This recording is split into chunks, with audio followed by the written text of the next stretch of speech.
Oh, hi there. Welcome to episode 2 of T-shirts and more. My little show about my little shop in Prague. And I'm going to start off this by making a really big decision here. It's a really big decision I have to make. And so far, everything in my shop, everything you see in this shop, I've altered in some way. Or I made it myself, such as my printed shirts or all my paintings. However, I'm also, listed as a custom vintage shop. And so I'm like, I need to have a little vintagey aspects. And so I don't know if you remember the cat thug shirt from the last episode. When I get a shirt like this, that is so beautiful, I can't really add anything to it. There's some shirts you just can't add anything to. And so what I'm going to do is I'm going to put out my shirts that I have, they're in the line of fire, basically, all these shirts. And at any point, they could come up against the needle in the form of the sewing machine. So I'm going to have like an adoption rack of my shirts. And these are shirts that people can buy. The price is going to be high because, for me, these are still worthwhile shirts, and I could use this for something else and still make money on it. But instead, I'm going to have that option available. People want to just straight up go for the shirt.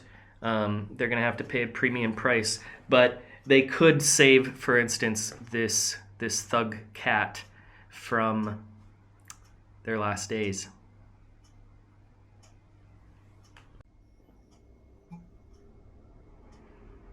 There we've got the new rack. Changes everything. Karate Kid, all the stuff up on the rack. Why not? Why have it hiding there when it could be for sale? Do I have to, alter absolutely everything in here? I don't think so. Let's put this back up.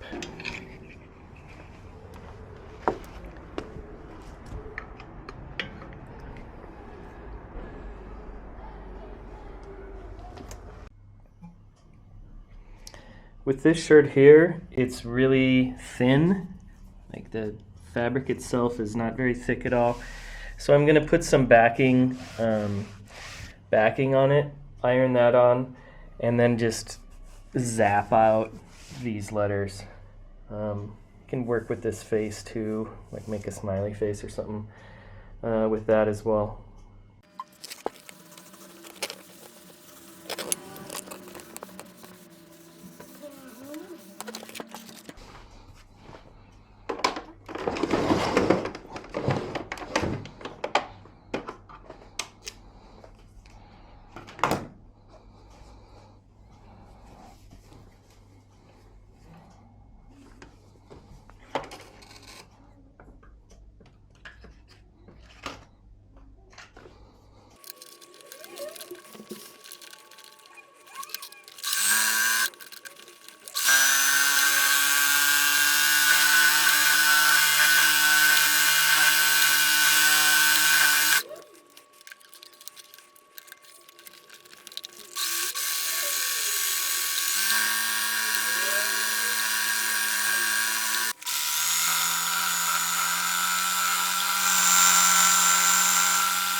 Here's my genius method.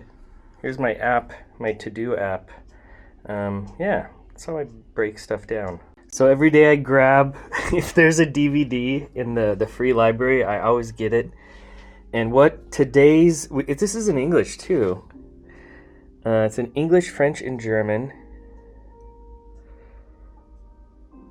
And we've got Dwayne Martin and Vivica Fox. Looks like it's in English. Nice. So I got my TV set up down here. And then the VCR pops. Got the VCR popped in there. And then I can play my sound actually through my system as well. And for my birthday, I had a birthday party. And for that, I had it at this arcade. But my friend gave me a record player. So I'm cleaning up this area now to get the record player in. And get back into things. Kind of had a birthday. Everybody kept buying me beers, so took yesterday off. But I'm back in it, ready to go. And he also gave me my first modern day record, my first new modern day record, Miles Davis, In a Silent Way. Let's give it a listen.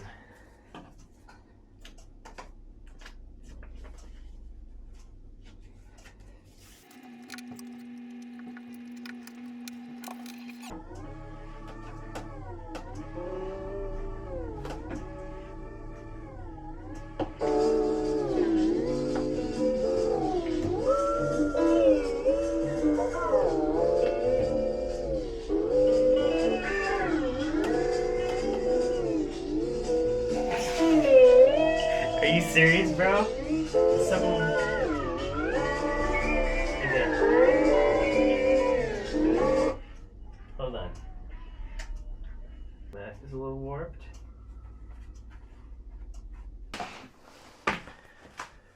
New mission for the day is cleaning this back room.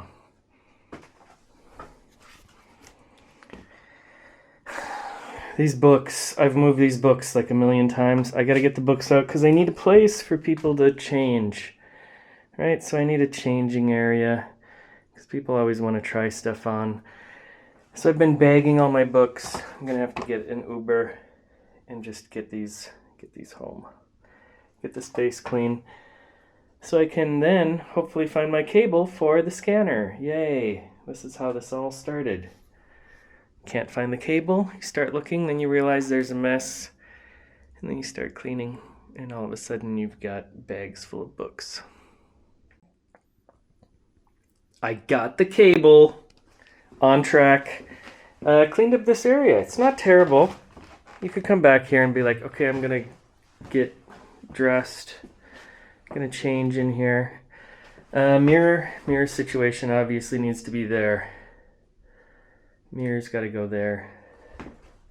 Then you could get dressed, look over there. Hi, I look good. My mirror, this is such a small mirror. Comically small mirror. So that's still another thing I need to get, is a mirror to get back here. But it's not terrible now. It's try-onable. And, of course, right after I cleaned everything, I found my cable. Why does it always work like that? Why do you have to clean everything, basically be done, and then you find it? Here's my amazing scanner setup. I got an A3 scanner, which is nice because I wanted to scan like my A3 works. But it's pretty big, especially when you're doing something small. Oh, if I had another table, I'd have 2 tables, but I only have 1 table, so I only can use 1 table.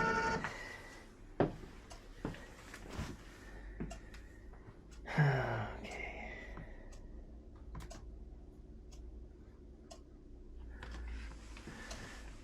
And here we got the letters from my next shirt. I'm gonna do another Zhishkov shirt, but with bones, bone letters. So I'll get working on that now. Here's what it looks like finished. So I got the new version, and the guy at the coffee shop told me one of the venues is gone. Underdog's closed. One of my favorite little punk venues. Too bad.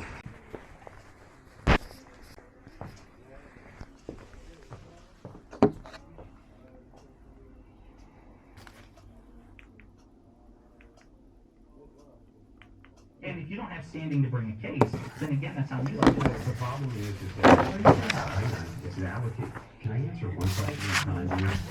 And John, just like literally trying to talk to the guy. I think that it's fine. All right, so I gotta get back into this jacket. Remember we started this jacket a couple days ago. I fixed up these edges.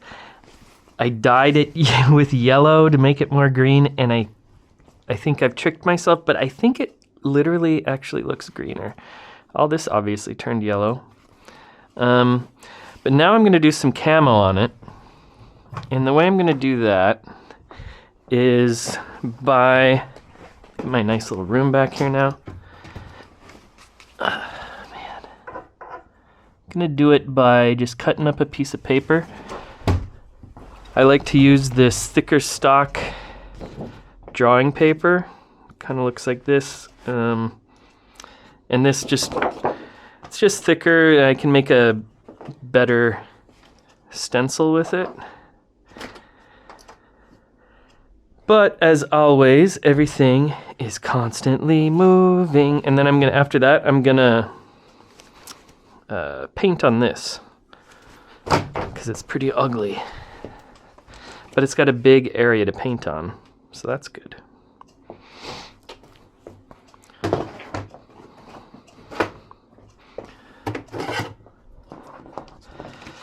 So I'm gonna kind of just cut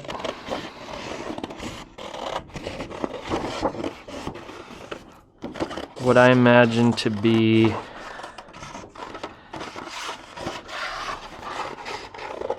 like a camo pattern. Maybe I can imagine that I'm gonna need this camo to stay hidden while I'm bow hunting for boar in Alaska. I want to get a wild boar. So I gotta make the best camo I can. There is some indication, somebody could actually dig into this farther, but I heard that like Leger, the French painter, that his paintings kind of influenced what we know of as camo now. So maybe we can think of Leger as well. All right, so now we've got our camo, one of our camo stencils cut out, and then we got another camo stencil here.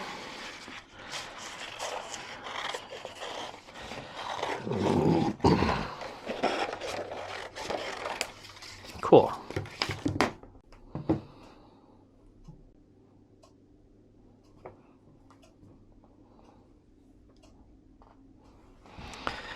All right, so now what we're gonna do is airbrush these pieces on.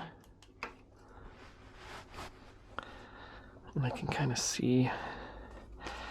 And we can think about where we want to start, but essentially I just gotta lie this down, hold it flat, hit it with the airbrush.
tape up on there. Oh man. Got too many things going on at once. Just remembered I have the glue gun going too.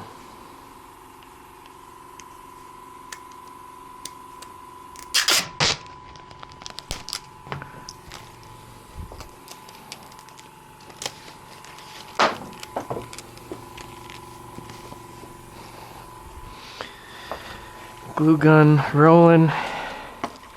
Let's get this down. I plugged it into the wrong thing. Good. All right.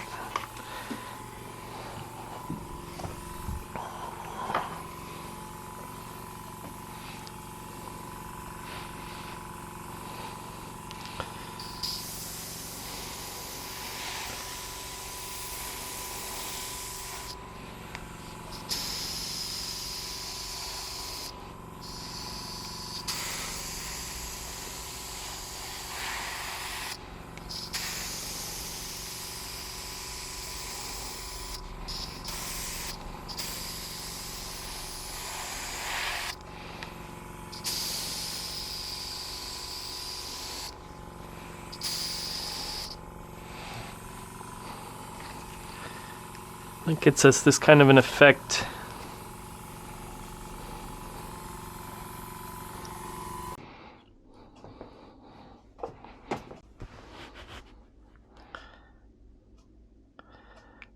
So looking up at this shirt, so here's where we're at. Looking pretty trippy, but this side I want to make some more like jagged, pixely looking stuff. So I'm just gonna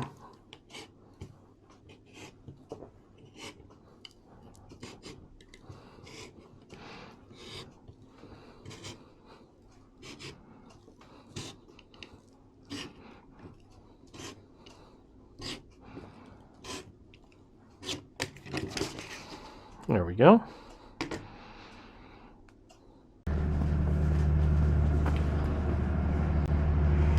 Occasionally, outside my shop, they're shooting movies, and they got a bunch of different stuff here, but they shoot there a lot. Not sure why. And here's the finished piece. I dig how it turned out. You know, you got the transitions here from the more organic camo to this more kind of jagged camo over here. It's definitely, you know, it's probably 60 years old or something. And this guy did some really, I fixed his mending, right? This had some really crude mending it. I even kept it here, yeah. I kept this because I just kind of liked how big and chunky it was, and it's still holding. So I was like, okay, I'm not gonna fix that. But there was a bunch of areas like here, you know, I had to, you know, reinforce the pocket because otherwise it'd be falling apart. Here's the back of it. This side's a little bit more busy, and then it gets like evaporates kind of as it goes to the other side.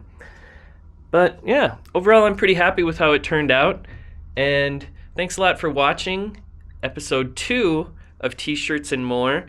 Make sure to subscribe if you like this sort of comment.